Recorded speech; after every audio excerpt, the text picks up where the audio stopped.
What's going on, guys? It's Jimmy here. So, the Wagner Group that has now gone to Belarus, you can see here, and their leader Prigozhin retreat. These Wagner Group forces will no longer fight in Ukraine and will no longer fight for Russia. This is pretty significant because, number one, this was the main reason they were able to take Bakhmut, a pretty significant target for Russia. Russia celebrated this. It took Russia 224 days for Russia to take this city that's all the way on the eastern front of Ukraine. And then when the Wagner Group pulled out of it and handed it over to the Russian military lost it in just a matter of a few days. Okay. Now the Russia army is not going to have the Wagner Group anymore. Okay. And first of all, the Wagner Group was paid billions of dollars before their mutiny by Putin directly or by Russia, right? And now they're going to not have these thousands of troops to help out the Russian military. This was a significant part of their military that they have now lost. So honestly, they almost marched on Putin directly. It was a tense 24 hours there for a moment. We thought Vladimir Putin could actually be ousted here for a moment. It's pretty tense there.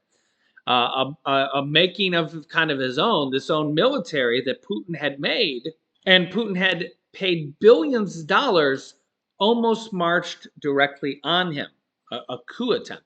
Now, this kind of happened because the Wagner Group and Prigozhin had said that the Russian military had fired on the Wagner Group. So, I'm going to assume that that's true.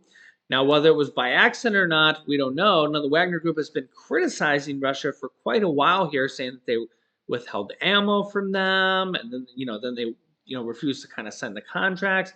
He's been criticizing Putin for a while. He even said that their reason for starting the war wasn't even true, and that Ukraine didn't pose a threat to Russia in the way that Putin's saying here. You guys can let me know your thoughts here on this. But this definitely weakens Russia for the long term and for the short term here as well. Also for the morale of Russia. I mean, we literally just seen a major blow to Putin's ego here. And we're also seeing challenges to Putin in the actual media, in the Russian media here. And you got to think that most Russians were actually aware of this here. Now, Putin tried to, stand strong and hold up to this, but I think a lot of Russians were pretty shocked at what was happening here. Yeah, and honestly, for even maybe still today, Prigozhin was actually the most popular Russian. He was searched on the internet more than Putin himself. Now, this doesn't really mean that Prigozhin is just going to go away. We'll have to see what happens here going forward, but very, very interesting. Also, China says if you want us to reopen high level military talks, you have to lift the sanctions on us. Now, they're not specific on what sanctions, they probably mean all sanctions on China. Yeah, so China's not happy about a lot of different things that the US has done to them. Now, a couple things here is that one, the sanctions that former President Donald Trump put in place that actually raised the price on products that were done several years ago, well, a couple years ago here, that actually, in a way, raises the price on products. It's an import tax, and those actually raise the price on consumers. I know this because I've been a seller on Amazon for years, and I also know this.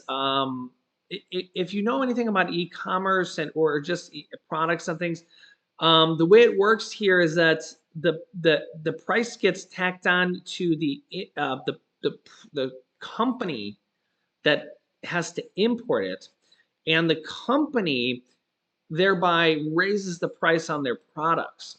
Okay.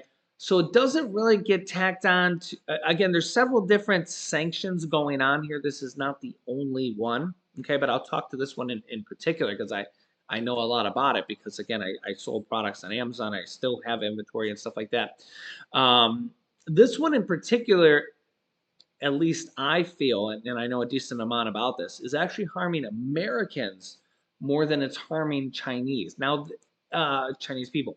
Um, the thought behind it for Trump was to, in the long run, to make people choose to go to American manufacturers instead of Chinese manufacturers, saying, okay, well, this raises the price on Chinese products.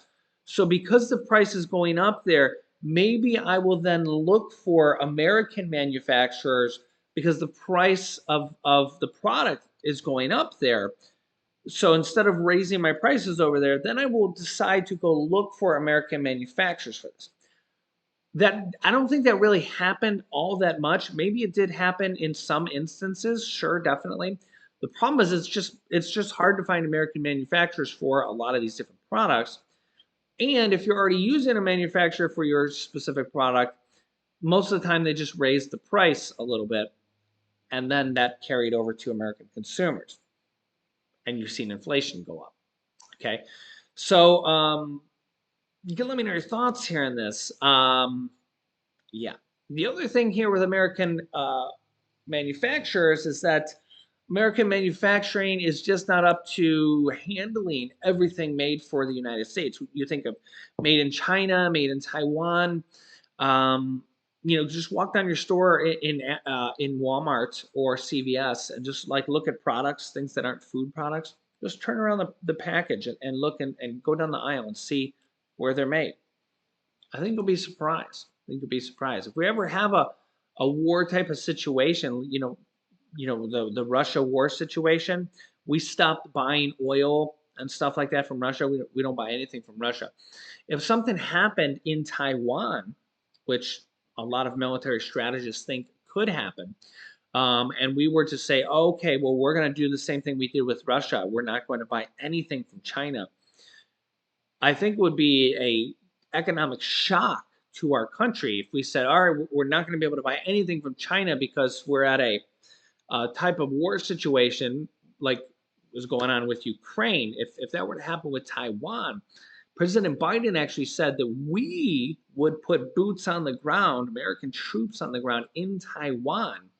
So we would potentially, or could be, directly at war with China. It would be more than the situation in Ukraine where we're just supplying them with weapons. President Biden actually said we would put troops on the ground. So we would actually be at war with China. So not only would we be at war with them, but we would also obviously stop buying products from them as well. If that were to happen, I think there would be an economic shock because go down the aisle at CVS or Walmart or your local grocery store down the products aisle, any products aisle, right? Anything that's not food, like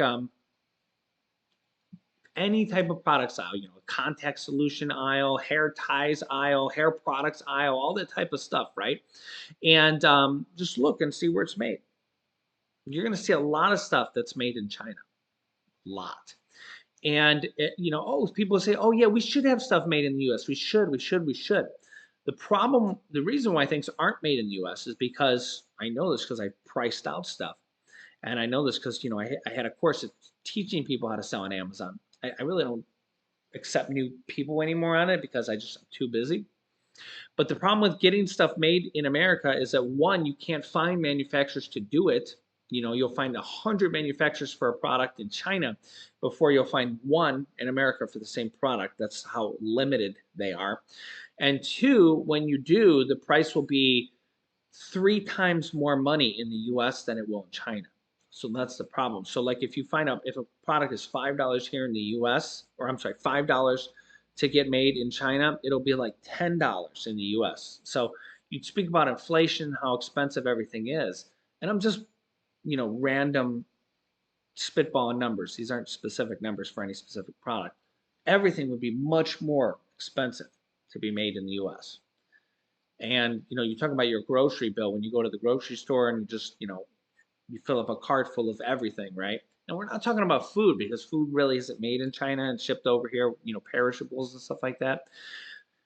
But imagine, and I always talk about like the run on toilet paper. When we had that from the C-19, lockdown that we had, and everybody ran out, stores ran out of toilet paper and a couple other products. Imagine if stores ran out of everything because of the run on products here.